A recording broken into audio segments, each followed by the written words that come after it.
Well, the holidays are here, and it brings with us a step up on crime. Today, we're going to learn how to keep your holiday ride safe. And we're going to talk about some smack about carjack. And we have an update from the mystery of the little boy in the box. And continue reporting on the Popeyes chicken sandwich crime spree, which now has turned from a chicken sandwich war to a civil war. This and a whole lot more right here on the fastest 30 minutes in crime talk. This is Charlie Crimebuster.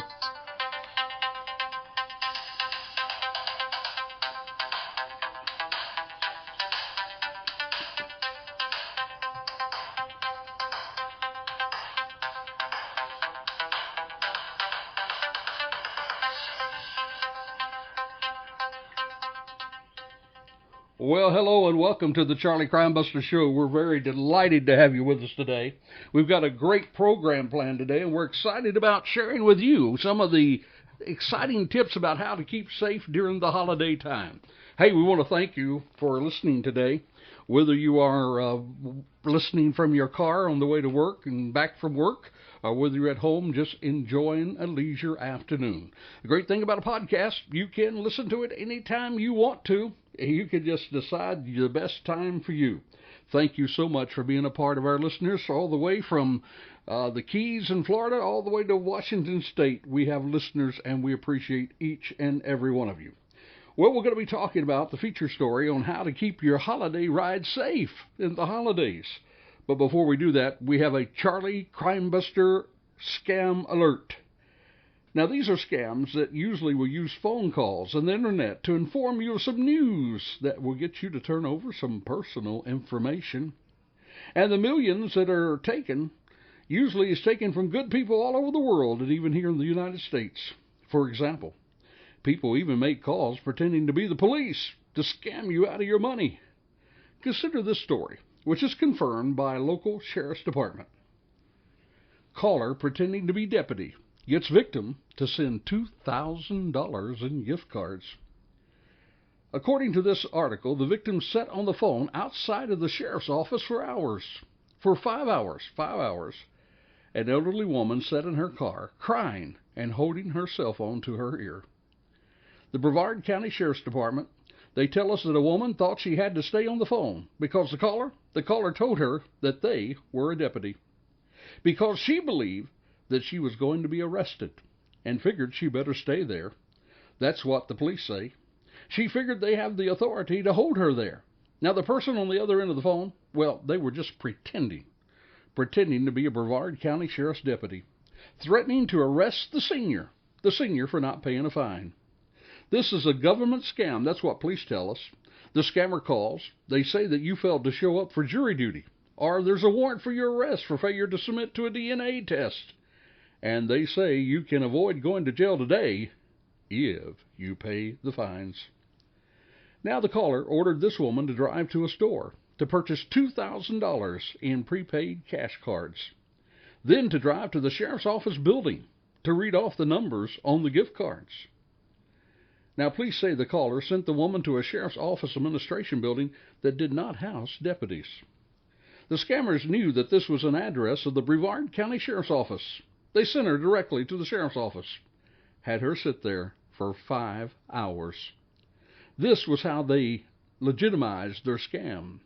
You see, that way, he was able to scam her out of $2,000 in money pack cards, believing the whole time that he, the scammer, was a sheriff's deputy. Now, no one noticed the woman while she was parked in front of the building for 5 hours, while the scammer kept her on the phone until the last dollar transferred from the money pack card into his account. The police go on to say it's very insulting because the entire time we were searching for her, trying to find where she was. You see, her family, they had placed her in missing. You see, she was so terrified to click over and answer the phone when the family called. Now, police tell us that this is only the latest elderly scam reported to the Brevard County Sheriff's Office. In fact, the Sheriff's Office, they get upwards to 100 reports per month, 100 per month, of elderly citizens who've been scammed, and that number continues to grow every day. You see, scam artists, they can easily determine a person's age. They can send out fake threatening robocalls, instructing the would-be victim to call back. Deputies will say the scam starts as soon as the person calls back. And few of these scammers are really ever arrested because they can't be found, or they can't be arrested in some other country. So now the detectives, law enforcement officials, they are now focusing more on stopping the flow of the money. We had to change the way we approach these type of cases. That's what police tell us. He said that if they can stop seniors from sending money, they can put the scammers out of business. And there is some good news. The detectives there have started meeting with retailers. They're teaching clerks how to spot a senior in trouble and a scam in progress. We're going to any retailer selling money pack cards, green dot cards, prepaid visas, those types of cards used for scams. And clerks are coming into contact with elderly victims. Normally they're on the phone. They're being held hostage on the phone. So we're hoping that the clerk can intervene and say, do you know the person on the phone? Or perhaps the clerk will call law enforcement. He said stores are starting to question seniors who may seem upset on the phone or buying large amounts of gift cards. Even Walmart said it's training clerks now to recognize these possible scam victims that are purchasing gift cards. Chief Florida Financial Officer, he says that banks are doing it as well. You see, we're not only seeing it with our retailers, but we're also seeing it with financial brokers. He said that if they can find out about a scam quickly enough, well, they can freeze the bank account. They can stop the flow of money. Now, many of the elderly scam victims are isolated. They don't often have support or advice from neighbors and families. So they encourage people, the police there do, to check on the neighbors, talk to them, warn them about such scams.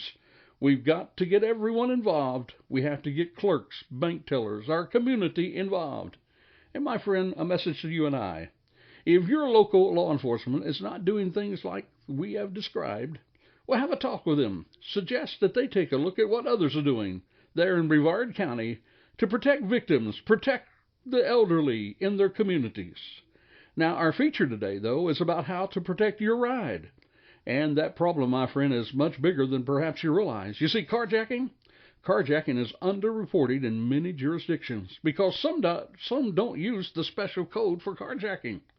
They will include it into auto theft, robbery, and other crimes. So whatever statistics that you may be looking at, whatever statistics that you may be reading about, well, you can multiply that by multiple times because probably it's being underreported. Now, we're going to share with you why it's being underreported, why it's such a growing crime today. There's really three main reasons. First, there were the copycats. You see, as others read of cars that were taken by carjacking, they found that it was a very easy way to steal a vehicle quickly. So the word gets out, and criminals begin to copycat the crime. Next, modern technology comes along, making it more difficult to steal vehicles from their driveways and parking garages.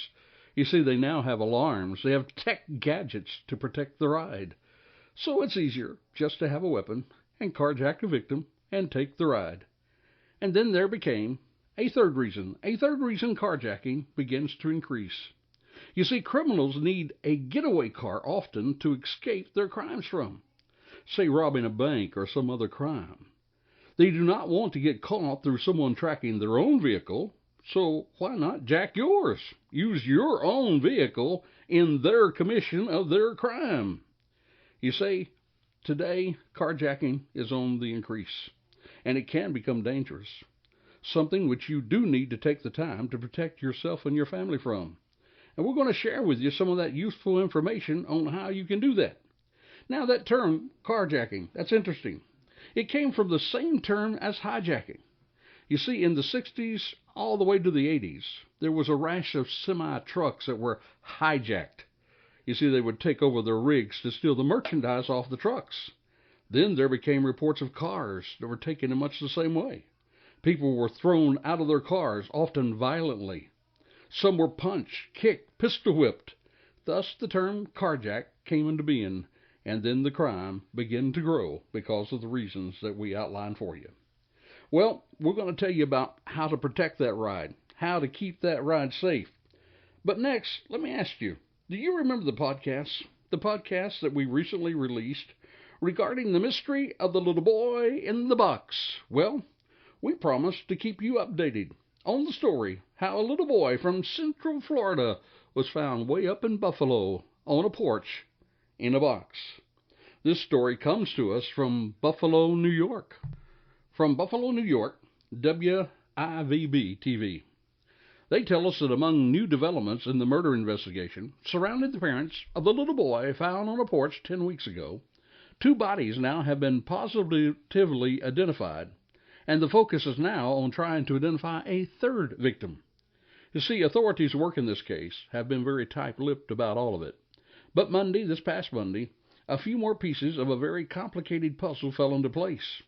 News 4 confirmed that the two bodies found in the burned-out van on the street in September there in Buffalo were, in fact, the 2 parents of the 3-year-old little boy, Noelvin, who was found alone on the porch more than a half a mile away from the van. Now, the family of Nicole came to Buffalo 3 weeks ago, and they claimed her remains. And the family of Michael claimed his remains, and they brought them to Puerto Rico for a service there. But the big question is, now, what happened to the 3rd missing person? Their close family friend, Roman. What happened to him? You see, a week after the burned-out van was found, federal agents, they found human remains miles away in a fire pit on Box Avenue. Now, that was 9 weeks ago, and now tests are still being done to determine whether or not they are or are not this 3rd person that was missing. We now know that Box Avenue scene is a part of the overall investigation, and Sunday night there was a suspicious fire in a vacant home closest to where those remains were found. Police are also still not saying, though, whether or not the suspects caught on the video may already be in custody. You see, those were those that were seen running away, one carrying a gas can, the other holding onto the hand of this little boy as the van goes up in flames on September the 16th. Now, that's the same van that was rented in Florida and was used to bring the little boy, his parents, and a family friend there to Buffalo. The Buffalo News reported previously that agents had found 2 kilos of cocaine. That was in the hotel that was used by the family when they arrived. The U.S. Attorney's Office, well, now they're leading the investigation, but they're not commenting publicly on about whether an arrest is coming soon or whether the suspects may already be in custody on other charges. As for the little boy, Noelvin, well, there's good news there. He's under the custody of his paternal grandmother, who lives here in Central Florida. Well, as always, we'll try to keep you updated on information as it becomes available. And to get caught up, just go to charliecrimebuster.com. Click on the podcast of The Mystery of the Little Boy in a Box, and you can find out more information to stay on top of this mystery. Today's feature is on how to protect your ride, and it might interest you to know which vehicle is the car that is stolen more often in the United States. Could it be the one that you are driving? We're going to share that. But first, an update about the chicken sandwich war. The chicken sandwich war that now, well, it's become a civil war. You see, the war started when Popeyes added a chicken sandwich to its menu in August. Chick-fil-A, the self-proclaimed inventor of the chicken sandwich, well, they had to build an entire empire around that sandwich for years. Now, Popeyes, they were the underdog in the battle. But still the chain, they threatened Chick-fil-A's dominance on the chicken sandwich scene. Business Insider's Irene, she proclaimed that the Popeye sandwich was the superior option even before it went viral. But then, some Popeye fans began to turn on each other, and the tensions escalated. And here's how a spat that started out between 2 fast food chains developed into a civil war among sandwich-crazed customers. You see, the tensions between Popeyes and Chick-fil-A, well, it hit Twitter on August the 19th, when the spat between the 2 chains turned Popeye's menu item into a national icon, which forced fast food consumers to pick a side in what became the chicken sandwich war of 2019. Now, despite the popularity of the Popeye sandwich, well, Chick-fil-A devotees, they still pledged their allegiance to their chain. And Popeyes was still gaining ground, and the division between the 2 chains was growing wider. And that's when the tension escalated. You see, what began as just a chain fast food frenzy, Well, it started to escalate as the sandwich got more popular. You see, sandwich-crazed fans, well, they went to extraordinary lengths to get a chance to taste the item that was poised to take down Chick-fil-A. The lines were massive. The demands was just incredible. And the first time that the sandwich was brought out, well, Popeye employees across the nation, they were sent into overdrive. Many of them worked nearly 60-hour weeks to fulfill orders. And one said this: I had customers nearly fight some of my co-workers because they were told they were not serving the sandwich because we'd ran out. That's what a manager of an East Coast Popeyes told Business Insider back in August. And the war, it did indeed turn civil. After an item sold out in August, the madness compounded. An angry customer pulled out a gun at a Popeyes in Houston, Texas, apparently after hearing the sandwich was sold out in early September. That's what local news reported. He could have shot someone behind a chicken sandwich. That's what Frederick Taylor said, a resident who lives near the Houston Popeyes. That's what he told local news. Somebody could have lost their life because they ran out of chicken sandwiches. And by the time the sandwich relaunched in November, well, the players in the war between Popeyes and Chick-fil-A, well, it gone rogue. Popeyes fans turned against their neighbors, and the violence had mushroomed into a full-out civil war. And then, it got deadly. You see, since the sandwich's relaunch, the violent incidents continued. Many resulted from agitated customers wanting to get their hands on the menu item. Perhaps the worst altercation linked to the sandwich happened the day after its official release. That's when an altercation between two men in line at a Popeyes in Oxon Hill, Maryland, well, it ended in a fatal stabbing.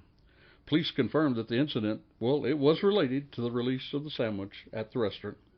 You see, for you to get that angry over anything, for that type of anger to develop into this type of violence, well, it's a very sad and tragic day. That's what Jennifer said, who's a spokeswoman for the Prince George County Police Department there. She goes on to say there's no reason for someone to lose their life on a Monday night in the parking lot. Popeyes, they said in a statement, our thoughts are with the victim's family and the friends, and we're fully cooperating with local authorities. But you have to ask yourself, all of this for a sandwich? Well, at this point, Chick-fil-A is but a distant memory in the chicken sandwich war of 2019. A supporting character that maybe served its purpose in the first act of the drama. But now, the battle pits Popeye fans against their peers. And the sandwich hype, it has yet to fully die down. But amid a fatal stabbing, multiple reports of physical brawls and assault, one can only wonder, is this much more than a sandwich? Than a sandwich in a case that went wrong? Things that make you say to yourself, wonder what that is all about.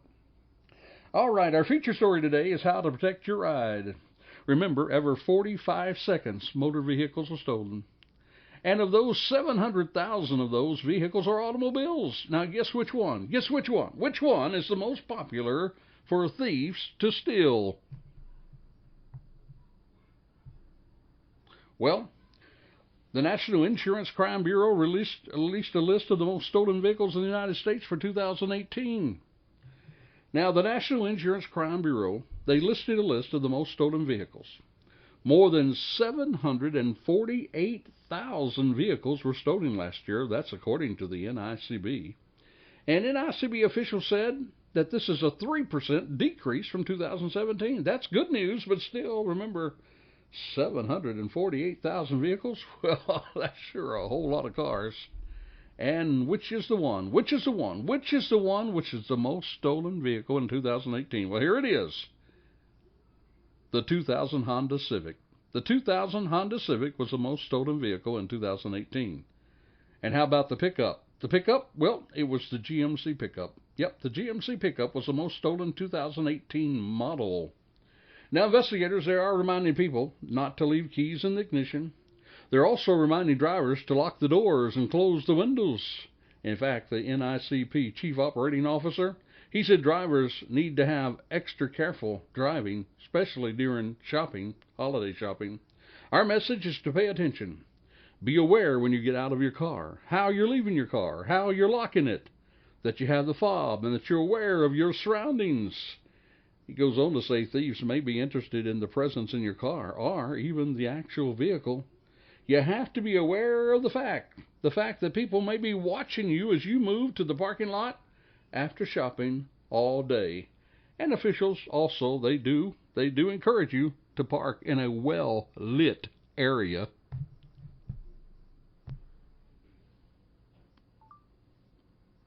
Well, now it's time for our crazy, crazy story. That's where we tell a story about a crazy crook, and we introduce it with some music.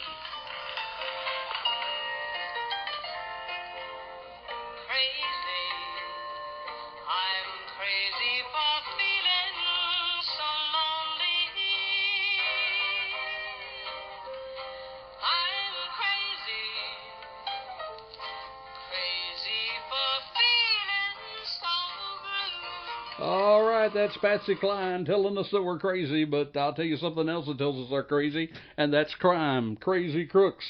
This one comes to us from the state of Michigan. Hunters in Michigan. Well, they thought they had an easy score when they came upon some game that was standing alongside the gravel road where they were traveling there in Upper Peninsula, but they thought wrong. After shooting the animal, which was inside, while they were inside the truck, by the way, the passenger got out of the vehicle, hooting and hollering in celebration until he saw 3 conservation officers from the Department of Natural Resources walking toward him. This was reported by MLive.com. Turns out the hunter, they shot a decoy, a goose decoy, put out by the DNR officers as they patrolled there in the county. Well, the 2 hunters, they were cited for possessing a loaded firearm inside a motor vehicle, not wearing a hunter orange clothing, and also for having, oh, get this, open intoxicants. Yep, they had some booze there. Now, a loaded firearm in a motor vehicle in Michigan, well, it's a misdemeanor offense, but it carries a fine of $50 to $500, plus court costs, state fees, and possibly a maximum of 90 days in jail, and the loss of hunting privileges. That's according to Hiff and Hiff law offices there. You see, failing to wear hunter orange is also a misdemeanor, and it carries the same penalties. And then that booze, the booze they found, the open booze in the motor vehicle in Michigan, well, that's a misdemeanor. It penalized up to 90 days in jail and a fine of $100, community service, and then having to undergo substance abuse screening. Well, officials watched as the hunters passed by the decoy, only to stop and back up, and then the report stated that the 2 occupants were seen fumbling around before a shotgun barrel could be seen out the passenger side mirror, and then the gun fired, and then the hunters jumped out to celebrate before the officers emerged from their hiding spot and found out that they'd only shot a decoy. And for these hunters, to enjoy Thanksgiving, I'm afraid they would have to hunt for the turkey the same way most of us did. They had to end up going to the aisles of the supermarket. Now, talking about crazy stories, here's another crazy story. This was from Oklahoma County. Oklahoma County in Oklahoma. CBS Local says a man wearing a T-shirt that said, "Ain't nothing legal till you get caught." Well, guess what? You guessed it. He was indeed caught committing a crime last month. That's according to the Oklahoma County Sheriff's Office. Investigators are holding during the holiday. They were doing some patrols, and they said that David Rasmussen, 38 years of age, and his accomplice, David Jolly, 50, they were caught red-handed stealing an ATV from a home. Rasmussen was taken into custody without incident after he allegedly pointed a rifle at deputies. And as he was handcuffed, the deputies noticed his T-shirt. They took a picture, and they later shared some fashion advice on Facebook. You see, his shirt said, "Ain't nothing legal till you get caught." Well, they said, "Ain't nothing legal till you get caught is caught." And the father said, "We'd like to see more of the carjackers caught for sure, and that's what we want to do here on Charlie Crimebuster. Or better yet, we would like for you not to become a victim of carjacking." Well, you know, it is, folks, and we laugh about the crazy crook stories, but it's nothing to laugh about when you're carjacked. It's one thing to have your vehicle stolen from your driveway or while it's parked somewhere. It's quite another thing to be a victim of a carjacking. And just as in any crime, you need to know about the crime in order to safeguard yourself from the crime. Now consider these facts. Now this one kind of threw me for a loop, you see. It threw me for a loop when I realized quite a ways back. You would think that criminals would target women more than men, but it's actually the opposite. You see, stats tell us that 93% of victims of carjacking, they're men. Now, that does not mean women are immune. Every day you read of women as well as men who are carjacked. And they also tell us, with 45 a minute vehicles stolen, you can bet that some of those were carjacked. Now, 93% of carjackings occur in the cities and the suburbs of certain cities. Obviously, where there's more people, there's more crime. And get this, 63% of carjackings occur within 5 miles. 5 miles of the victim's residence. You see, just because you're pulling into your own driveway does not mean you are safe. In fact, the most vulnerable for carjacking is when either you're entering or exiting your vehicle. And we're going to tell you some safety tips to protect your ride. You see, never leave your keys in your car. It baffles me to this day that people who do not lock their cars and leave their keys and other valuables in plain sight in their vehicles. You just don't do it, folks.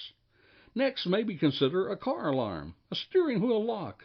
You see, most thieves are not going to deal with either. Put a tracker on your car. Lots of things you can do.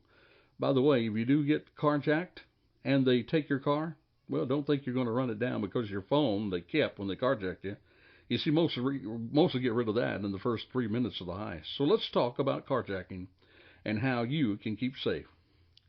Here's some tips. Use caution as you drive. Avoid being pinned in. That's a rule of thumb. Always leave enough room between you and the vehicle in front of you so that you can drive around the vehicle in case you're approached from either the front vehicle or the back one.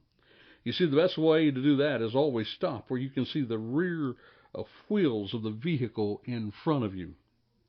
And then watch out for someone luring you into a carjacking.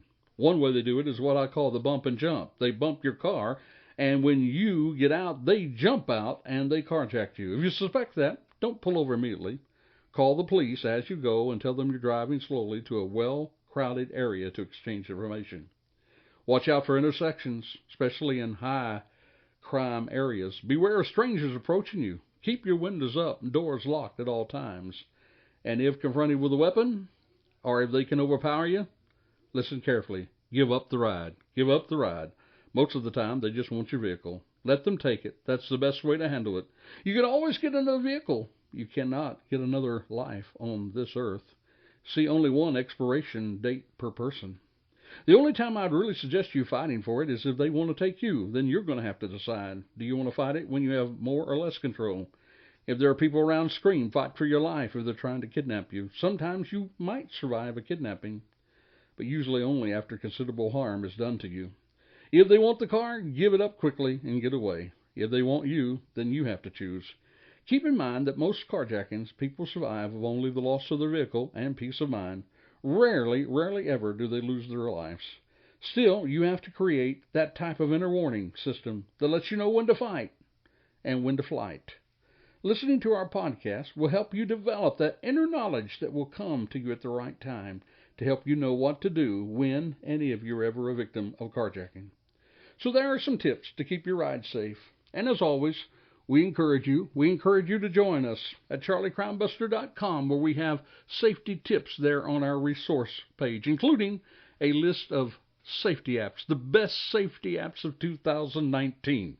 And let me ask you, hey, would you follow us on Facebook, Twitter? Tell others about us and subscribe if you've not already done so. And so, this is Charlie Crimebuster. Till this time next time, urging you, be alert, be safe, for the life you save may well be your very own.